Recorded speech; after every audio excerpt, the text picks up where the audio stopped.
Guys क्या आपको पता है बाय एक ऐसा सिंबल है जिसका आगे सुपर कंप्यूटर तक भी घुटने टिकने में मजबूर होना पड़ा। बाय की कुछ वैल्यू निकालने के लिए कई लोगों ने अपनी जिंदगी लगा दी पर बाय की वैल्यू नहीं निकाल पाई। बाय एक ऐसा नंबर है जिसने दुनिया भर की बहुत सारे साइंटिस्ट को सोचने पर मजबूर कर दिया गया कि आखिर ये इतना खास क्यों है। और मजेदार बात इसके बारे में ये है कि इस नंबर का great scientist sir Albert Einstein और स्टीफन हॉकिंग के साथ और बहुत बड़ा कनेक्शन है। और आज की इस एपिसोड में हम बाय से जुड़ी ऐसे ही कुछ दिलचस्प चीजों को जानेंगे जिसको सुन के आप पूरी तरह से शॉक्ड हो जाओगे। आपने तो ये सुना ही होगा, आवश्यकता ही आविष्कार की जननी है। और किसी भी चीज का आविष्कार तब भी होता है जब हमें उसकी जरूरत महसूस होती है। जैसे ही हमें लाइट की जरूरत होने लगी हमने बल्ब का इन्वेंशन किया। जब हम इंसानों को अपने प्रियजनों की कमी महसूस होने लगी तो हमने टेलीफोन का इन्वेंशन किया। इस तरह 3,500 बीसी में लोगों को अपना सामान एक जगह से दूसरी जगह पहुंचाना था, तब भी मनुष्य ने पहियों का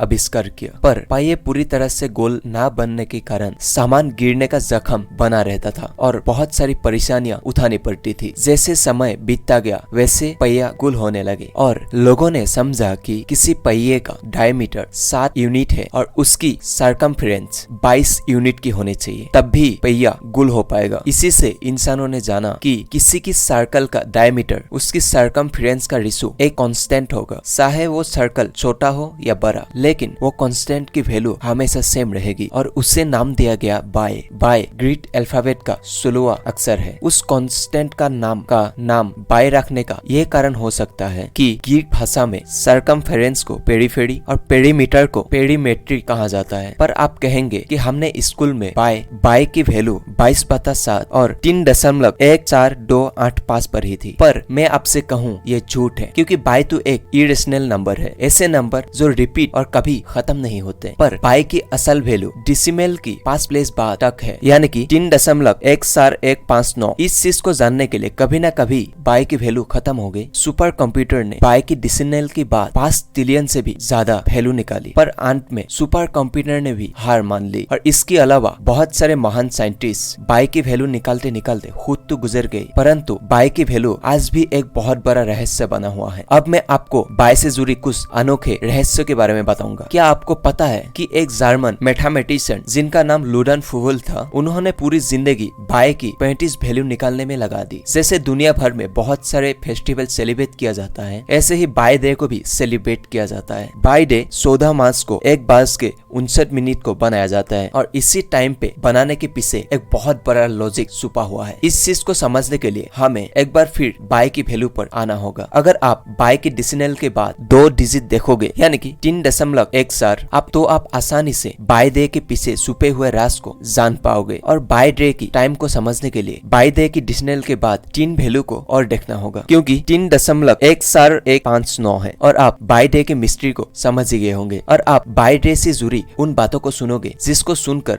आप पूरी तरह से हैरान हो जाओगे। और ये एक शायद कोइंसिडेंस है या फिर हमारी कुदरत का एक अनोखा करिश्मा, क्योंकि जिस दिन बाय डे को दुनिया भर में सेलिब्रेट करते हैं उस दिन इतिहास की बहुत बड़ा साइंटिस्ट अल्बर्ट आइंस्टाइन का जन्म हुआ था और एक महान साइंटिस्ट स्टीफन हॉकिंग का मृत्यु हुई थी। इतनी देर से हम बाय के बारे में बातें कर रहे हैं और हमने बाय से जुड़ी बहुत सी अनोखे बातें जान ली। पर क्या आपने कभी सोचा है क्या होता अगर बाय डिस्कवर ही नहीं होता? पर ऐसा होता तो हमारा स्पेस मिशन कभी भी कंप्लीट ही नहीं हो पाता, ना कोई इंसान एरोप्लेन को बनाने में कामयाब हो पाती, क्योंकि ये सभी चीजों के आर्किटेक्चर को बनाने के लिए हमें बाय की बहुत जरूरत पड़ती है। यहाँ तक कि नासा जैसी बड़ी रिसर्च ऑर्गेनाइजेशन अपने सभी स्पेस मिशन में बाय का 15 वैल्यू से ज्यादा इस्तेमाल नहीं किया। नासा का सबसे ज्यादा पुराना स्पेस मिशन वोयाजर 1 आज धरती से 12 मिलियन माइल्स दूर चला गया है। अगर हम वहाँ से कैलकुलेशन करें वो अर्थ की सेंटर से कितना बड़ा साइकिल बनाएगा, इस कैलकुलेशन के लिए हमें इसका सिंपल सर्कमफ्रेंस निकालना था। और नासा ने इस कैलकुलेशन को सॉल्व करने में बाय की 15 डिजिट का यूज किया, पर उन्हें 1.5 एरर देखने को मिला। अब मैं आपसे बाय से रिलेटेड ऐसा एक फैक्ट बताऊंगा जिसको जानकर आपका दिमाग पूरी तरह से हिल जाएगा। फैक्ट ये है, अगर हम आज की फिजिकल यूनिवर्स की मैथमेटिकल सर्कमफ्रेंस निकालने की कोशिश करें तो हमें बाय की सिर्फ 39 डिजिट ही जरूरत होगी। और दिमाग हिला देने वाली बात तो ये है, उसमें सिर्फ हाइड्रोजन एटम जितना ही एरर आएगा। तो दोस्तों आज का ये एपिसोड आपको कैसा लगा? अगर आप इंस्टाग्राम में देख रहे तो मुझे फॉलो करना मत भूलेगा। अगर आप यूट्यूब यूट्यूब में देख रही है तो सब्सक्राइब करना मत भूलिएगा। मिलते हैं नेक्स्ट वीडियो में, तब तक के लिए बाय। Thank you.